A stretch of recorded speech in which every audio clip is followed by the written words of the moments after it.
27/9/2025 இரவு 7 மணிக்கு தொடங்கி நடைபெற்றதில் கூட்ட நெரிசல் காரணமாக நிகழ்ச்சியில் கூடியிருந்த மக்களில் 100க்கும் மேற்பட்ட நபர்கள் காயமடைந்ததும் மற்றும் நேற்று 39 இன்றைக்கு ஒருத்தர் சேர்த்து 40 பேர் அந்த சம்பவத்தினால் இறந்ததும் அனைவருக்குமே ஒரு மிக பெரிய துயரத்தை அளித்துள்ள ஒரு செய்தியாகும். இந்த செய்தியை கேள்விப்பட்டவுடன் மாண்புமிகு தமிழ்நாடு முதலமைச்சர் அவர்கள் உடனடியாக மாண்புமிகு பள்ளிக்கல்வித்துறை அமைச்சர் அவர்கள், மாண்புமிகு நகராட்சித்துறை அமைச்சர் அவர்கள், மாண்புமிகு இயற்கை வளத்துறை அமைச்சர் அவர்கள், மாண்புமிகு கூட்டுறவுத்துறை அமைச்சர் அவர்கள் மற்றும் மதிப்பிற்கும் மரியாதைக்கும் உரிய கரூர் சட்டமன்ற உறுப்பினர் உட்பட அனைத்து துறை அலுவலர்களையும் முடுக்கிவிட்டு அரசு மருத்துவக் கல்லூரி மருத்துவமனைக்கு அனுப்பி வைத்து தேவையான அனைத்து ஏற்பாடுகளும் செய்த தெரிவிக்கப்பட்டு அதன் பேரில் மருத்துவமனைக்கு காயம்பட்டு கொண்டுவரப்பட்ட அனைவருக்கும் தீவிர சிகிச்சைகளில் சிறந்த முறையில் அளிக்கப்பட்டது. இருப்பினும் சம்பவ இடத்தில் இருந்து இறந்த நிலையில் 39 நபர்கள் கொண்டு வரப்பட்டனர். இன்று சிகிச்சையில் பெற்றுக் கொண்டிருந்த ஒருவரும் சேர்த்து மொத்தம் 40 பேர் இறந்த செய்தி மிக தீவிரமான செய்தியாக உள்ளது.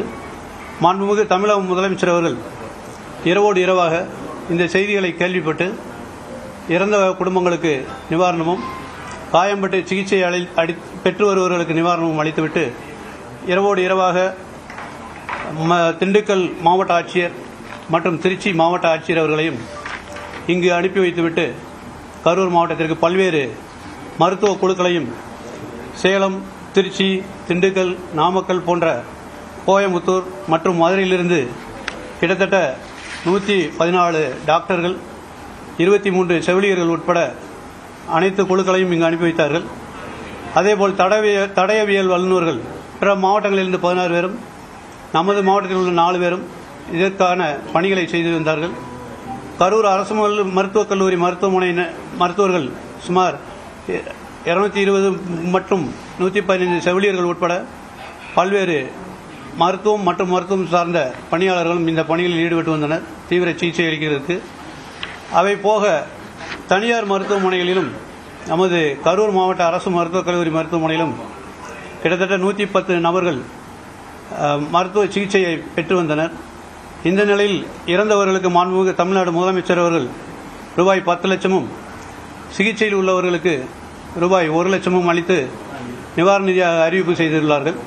மேலும் மாண்புமிகு முதலமைச்சர் அவர்களும் துணை முதலமைச்சர் அவர்களும் உடனடியாக இங்கு வருகை புரிந்து மருத்துவமனையில் சிகிச்சை பெறுபவர்களையும் அவர்களுக்கு உடன் இருப்பவர்களையும் பார்த்து ஆறுதல் அளித்து இறந்தவர்களுக்கு அஞ்சலியும் செலுத்தி சென்றார்கள்.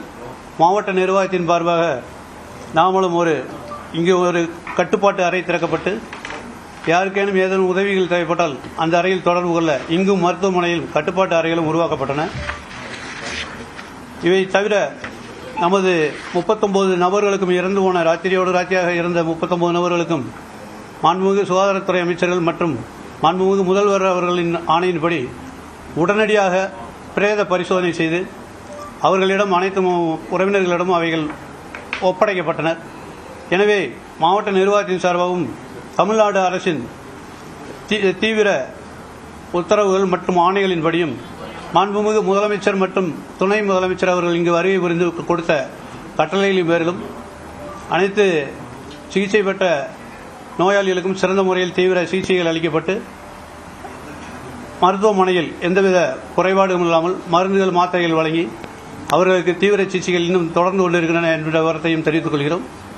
எனவே நமது தமிழ்நாடு அரசு எடுத்த சிறப்பான இந்த சீரிய முயற்சியினால் பல்வேறு உயிர்கள் காப்பாற்றப்பட்டதும் மற்றும் இங்கு வருகை புரிந்த அனைத்து பயனாளிகள் மற்றும் நோயாளிகளுக்கு அவர்களுக்கு எங்கிருந்து என்ன மருந்து மாத்திரைகள் வேணுமோ அனைத்தும் வழங்கப்பட்டு சிகிச்சை முறைகள் சிறப்பாக நடைபெற்று வருகின்றன என்ற விவரத்தை மாவட்ட நிர்வாகத்தின் சார்பாக தெரிவித்துக் கொள்கிறோம்.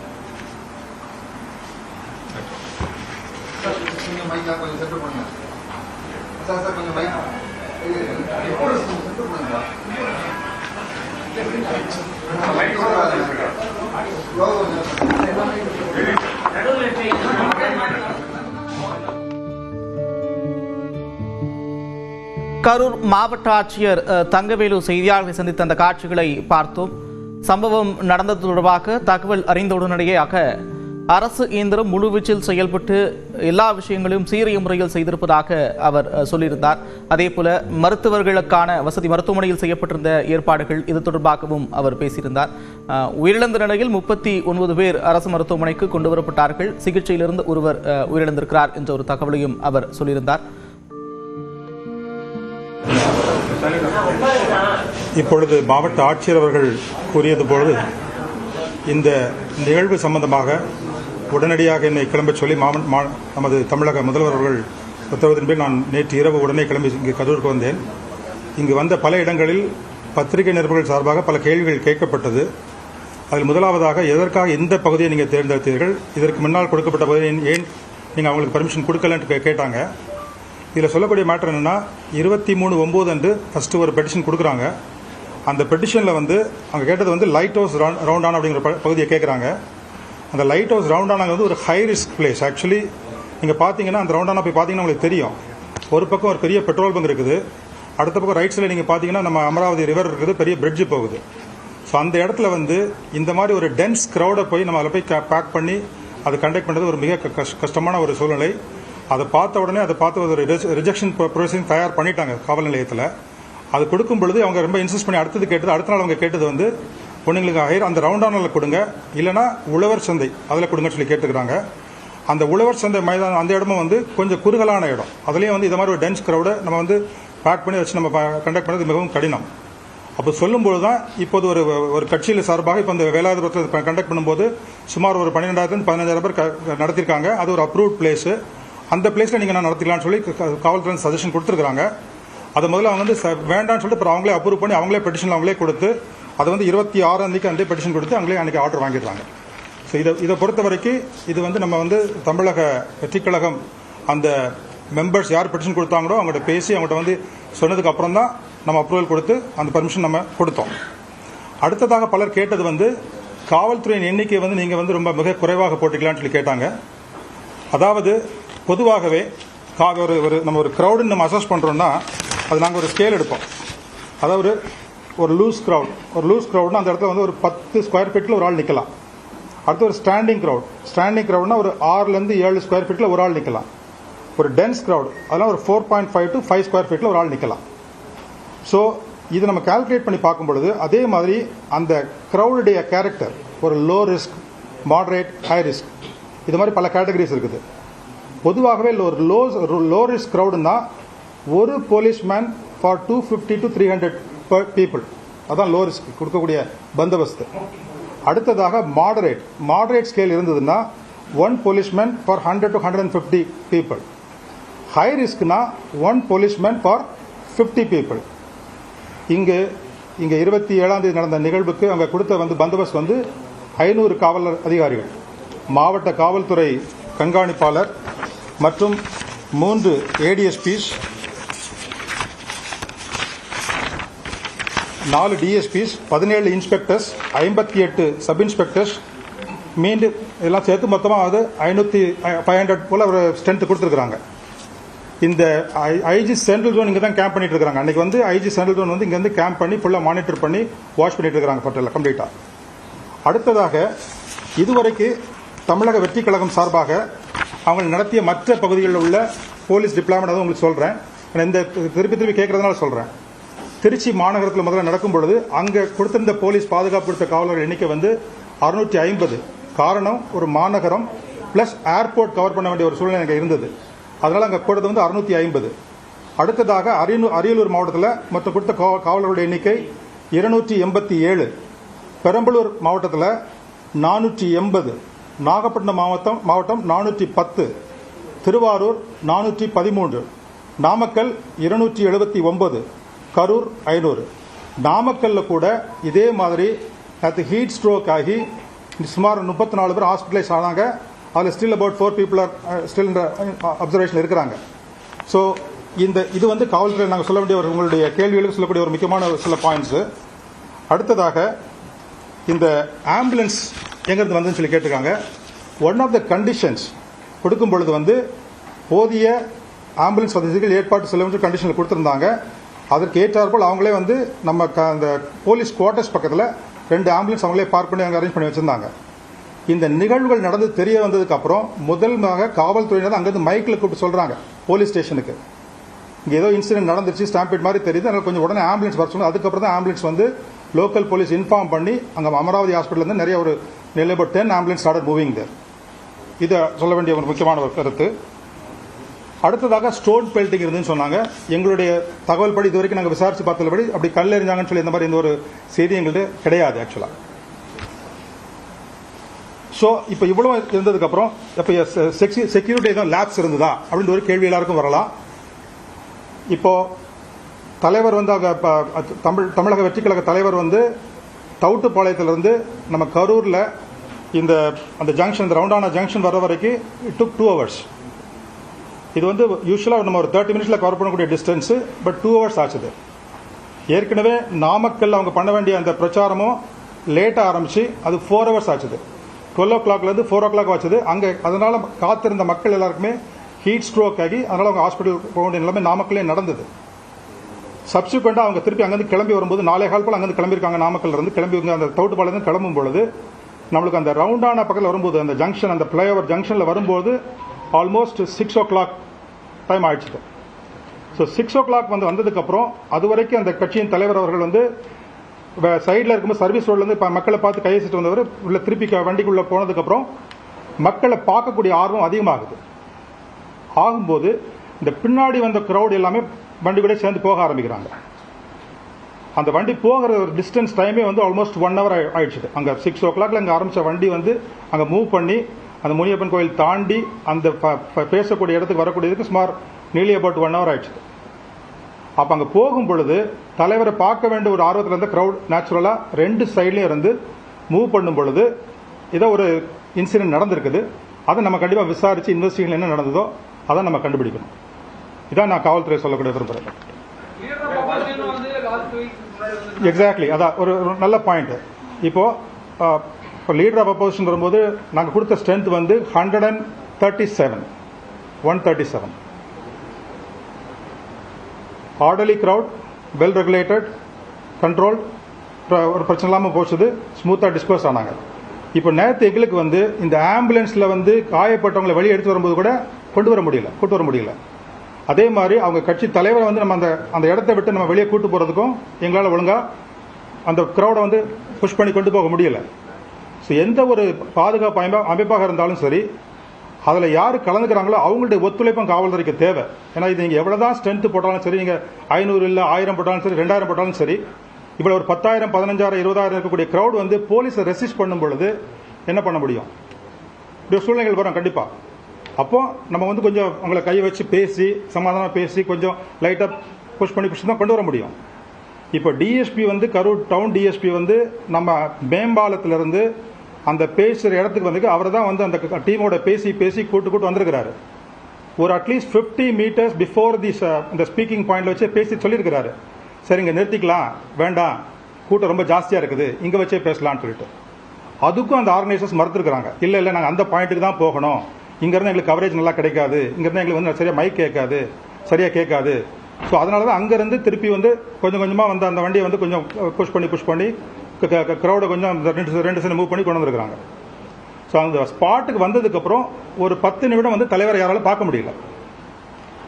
அந்த சமயத்தில் இந்த ரைட் சைடு லெஃப்ட் சைடில் இந்த க்ரௌட் வந்து they become restless, anxiety. So அதை பார்க்கறதுக்காக இல்லை நார்மலி இந்த வர க்ரௌடே வந்து தலைவரை பார்க்கணுங்கிற ஒரு நேரத்தில் வர்றவங்க வந்து 2 புறமும் வந்து பார்க்க முடியாமல் போகும்போது ஒரு சர்ஜ் ஆகுது. ஸோ அதுக்கப்புறம் வந்து நம்ம இந்த வீடியோ ஃபுட்டேஜஸ் இதெல்லாம் பார்த்ததுக்கப்புறம் என்ன நடந்தது, ப்ளஸ் நிறைய நாங்கள் பப்ளிக்கிட்ட விசாரித்தோம். அதில் நிறைய பேர் என்ன சொல்கிறாங்க, சார் நாங்கள் 12 மணி 11 மணிக்கெலாம் வந்துட்டோம், காலையில் கூட சாப்பிட வந்தவங்களாம் இருக்கிறாங்க, மத்தியானம் சாப்பிடாம நின்றுருக்காங்க, அங்கேயே உட்காந்து அங்கேயே மூவ் பண்ணிட்டு இருந்திருக்காங்க. ஸோ அதெல்லாம் வந்துட்டு ஸோ அவங்களுக்கு தேவையான ஒரு சாப்பாடு வசதிகளோ இல்லை தண்ணி வசதிகளோ இல்லாமல் ஃபுல்லாக அங்கே பேஷண்ட்டை வெயிட் பண்ணியிருக்கிறாங்க. அவ்வளோதான் வெயிட் பண்ணும் பொழுது ஒரு தலைவருடைய வருகை வந்து தாமதமாகும் பொழுது நிச்சயமாக அந்த க்ரௌட் வந்து ரெஸ்ட்லெஸ் ஆகிறதுக்கு வாய்ப்பு இருக்குது.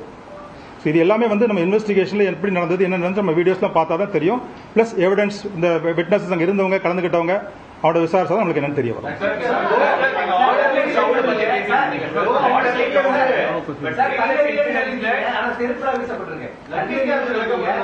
அது ஒன்று இல்லை. சரி, இது நான் அதிகமாக பதில் சொல்ல நான் விரும்பலை. நான் இது வரைக்கும் விசாரித்த தகவல் உங்கள்கிட்ட ஷேர் பண்ணிட்டேன். இப்போ கமிஷன் அப்பாயிண்ட் பண்ணியிருக்கிறதுனால முழு விவரங்கள் முழு உண்மைகள் அவங்க ஆராய்ந்து கண்டுபிடிக்க வேண்டிய பொறுப்பு அவங்களுக்கு கவர்மெண்ட் ஒப்படைச்சிட்டாங்க. அதுக்கு மேலே நாங்கள் சொல்றது சரியா இருக்காது. ஏன்னா இப்போ காவல்துறையை நீங்கள் விமர்சனம் பண்ணிட்டு இருக்கிற சமயத்தில் நாங்கள் சொல்றது சரியா இருக்காது. என்ன தவறான பொய்யான செய்திகள், ஃபால்ஸ் நியூஸ், ப்ரொபகண்டா, இது சமுதாயத்தில் ஸ்டேட்டுக்குள்ள ஒரு தவறான ஒரு எண்ணங்களை இது உருவாக்கும். அதை நம்ம அவாய்ட் பண்ணி பீஸ்ஃபுல்லாக இப்போ இந்த இன்சிடென்ட்டை இன்வெஸ்டிகேஷன் பண்ணுறவங்களும் சரி, கமிஷன் என்கொயரி பண்ணுறவங்களும் சரி, எவ்வளோ அமைதியாக கன் பண்ணி அந்த ஃபேக்ட் ஃபைண்டிங் உண்மை சொல்றது சரியா இருக்கும்.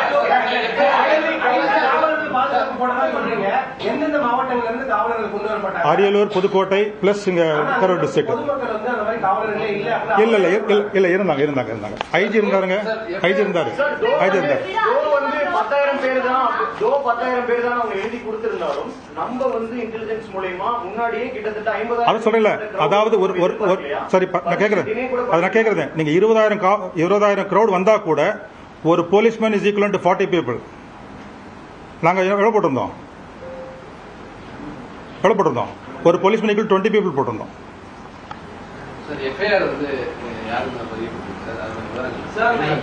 அதாவது இப்போ அந்த விசாரணையில் இப்போதைக்கு அந்த ஆர்கனைசர்ஸ் அந்த பெர்மிஷனுக்கு அப்ளை பண்ணியிருந்தவங்க அவங்களை வச்சு போட்டு விசாரிச்சுட்டு இருக்காங்க. இன்வெஸ்டிகேஷன் பிரிலிமினரி ஸ்டேஜில் இருக்குது. ஃபுல் டீடைல் கிடைச்சுன்னு உங்களுக்கு சொல்லுவாங்க. Let us close this because இல்ல ஏன்னா இதுக்குன்னா இந்த கமிஷன் இருக்கிறதுனால நம்ம திருப்பி பேச அர்த்தம் இருக்காங்க. இல்ல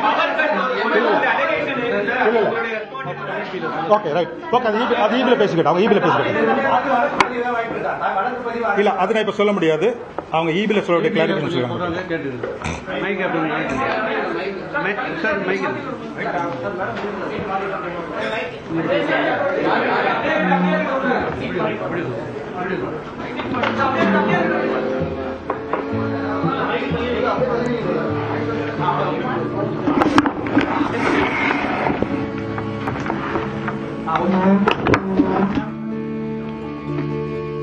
பாதுகாப்பு குறைபாடு, போதுமான அளவிற்கு காவலர்கள் நியமிக்கப்படவில்லை அப்படின்ற ஒரு குற்றச்சாட்டு தொடர்ச்சியாக எழுந்த நிலையில் அது தொடர்பாக ஏடிஜிபி டேவிட்சன் தேவாசிரிடம் விளக்கமளித்த காட்சிகளை பார்த்திருந்தோம்.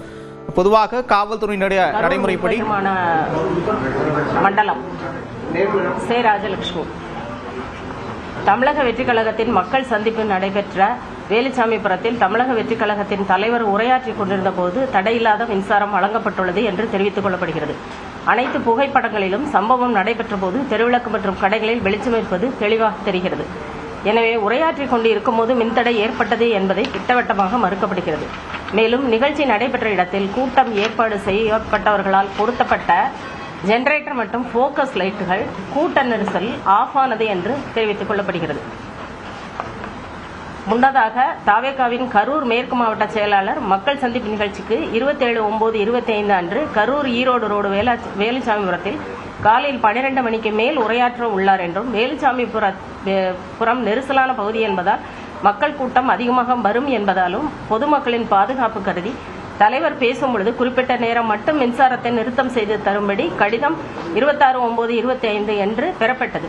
அவருடைய கோரிக்கையானது அன்றே மறுக்கப்பட்டு விட்டது. இருக்கு. இப்ப இந்த மின் வாரியத்துல ஆஃப் பண்றதுக்கு மறுத்துட்டாங்கன்னு சொல்றாங்க. ஆனா அந்த இடத்துல மின் வாரியம் தொண்டர்கள் ஏறணும், மரத்துல ஏறாங்க, டிரான்ஸ்பார்மர் ஏறதுக்கு ஆபத்து இருக்கு. அதே மீறி அந்த இடத்துல பர்மிஷன் கொடுத்தீங்க, இல்லைன்னா வேற இடத்துல கொடுத்துருக்கலாம், இல்ல பர்மிஷனே கொடுக்காம கூட இருந்திருக்கலாம். இதுக்கு அரசும் ஒரு அரசு நிர்வாகமும் ஒரு பொறுப்பு தான். எல்லா இடங்கள்லயும் பொதுவாக அப்ரூவ் பிளேசஸ் டு எல்லா collectors plus political parties representative வச்சு ஒரு மீட்டிங் போட்டு ப்ரொசீஜர் டிரா பண்ணி அப்ரூவ் பண்ணி தான் கொடுக்குறாங்க. இது காவல்துறை மட்டும் எடுக்கக்கூடிய முடிவு கிடையாது. மாவட்ட ஆட்சித்தலைவர்களுடைய தலைமையில் எல்லா பொலிட்டிக்கல் பார்ட்டிஸை வர வச்சு அவங்கள்ட்ட பேசி அவங்க மாவட்டத்தில் அவங்க ஒவ்வொரு ஊர்களில் எங்கெல்லாம் பொலிட்டிக்கல் மீட்டிங்ஸ் கண்டக்ட் பண்ணலாம் அதை வச்சு தேர்ந்தெடுக்கப்பட்ட இடம். அந்த இடமும் ஒன்று. இது 2022 2022 அந்த பிளேஸ் யூஸ் பண்ணிட்டு இருக்காங்க.